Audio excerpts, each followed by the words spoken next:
Did you know that according to drugabuse.gov, that 67,300 people have died from opioid overdoses in 2018?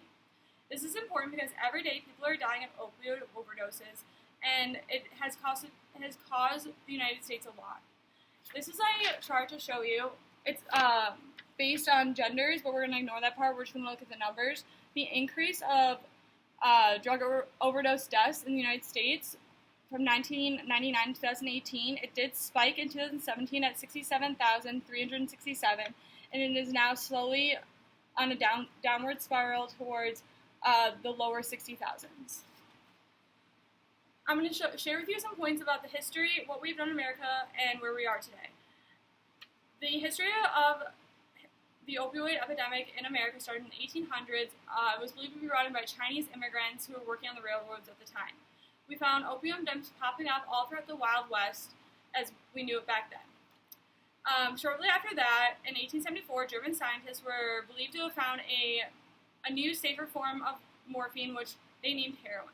Shortly after its inception, the United States started bringing huge shipments of this because they were at a point where we were just trying to do anything to combat the addiction levels in our country. The marketing for heroin was off the charts. It was advertised across the nation as a miracle drug. It treated everything from mental illness to the common cold. It was before Americans knew the drastic effects it had on those who took it before we could do anything about it. Heroin and morphine and other opioids were actually sold non-regulated and legally until the 1920s. After that, the Dangerous Drug Act was put in place, but it could only do so much because it was estimated by 1925 over 200,000 Americans were already suffering. Fast forward to today, today's era, we have taken many steps to combat this crisis. When Trump took office in 2016, he declared the opioid crisis a public health emergency. By 2018, Trump administration began a new initiative to stop abuse. In other countries such as Canada, Australia, and Europe, there have been a new style of treating the opioid crisis, and they're called safe injection zones. What those are buildings that were put in place by the government and funded by the government to allow drug users to safely inject at these spots, and they are ran by staff that have training in naloxone administration. Naloxone is a nasal spray that will stop a drug overdose, but it has to be administered at the early stages. They are also trained in rehab mentoring, CPR, and overdose prevention. These are highly controversial, but some pros and cons are they reduce the spread of HIV and Hep C. It gets dirty needles off the streets. It seems to have lowered fatalities in other countries that have tried it, and it gives a channel to addicts to find treatment. The cons are that people feel that they do encourage the use of drugs. They feel that it gives people more accessibility to find the supplies to do drugs, and people do have an issue with their taxpayer money going to these buildings and these facilities because it does seem like an encouragement to do drugs, but they're also very expensive.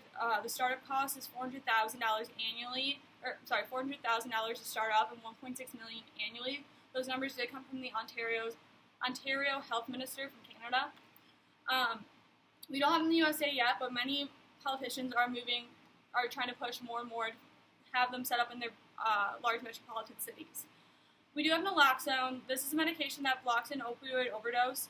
More and more first responders are equipped with this, which I think is really great. It's a huge step for our country. It's a nasal spray. It is administered in the first stage of an overdose, which is the unconscious stage, and it can block the opioid receptors in the brain and basically nurse you back to life.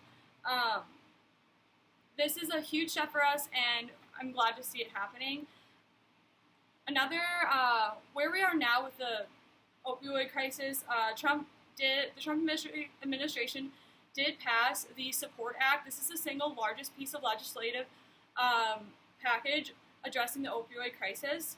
We have seen the numbers going down. The medicated assisted treatment of Americans shows that 1.27 million Americans are now receiving it out of 200 million. In 2017 to 2018, the drug overdose deaths dropped 5%. We are now dealing with fentanyl, a synthetic opioid. A synthetic opioid is 50 to 100 times more potent than morphine. This is also, for Mac Miller fans, this is how he died of a fentanyl overdose. It is dangerous because it is cut into heroin or crack cocaine without the user's knowledge, and naloxone is not useful to these types of overdoses because fentanyl will stop breathing completely.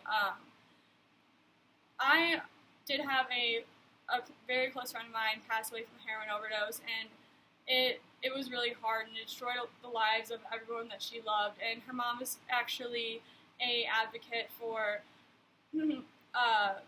drug abuse and teaching young students about the dangers of heroin use and what it could do to them. And she goes to community colleges and high schools and talks about it.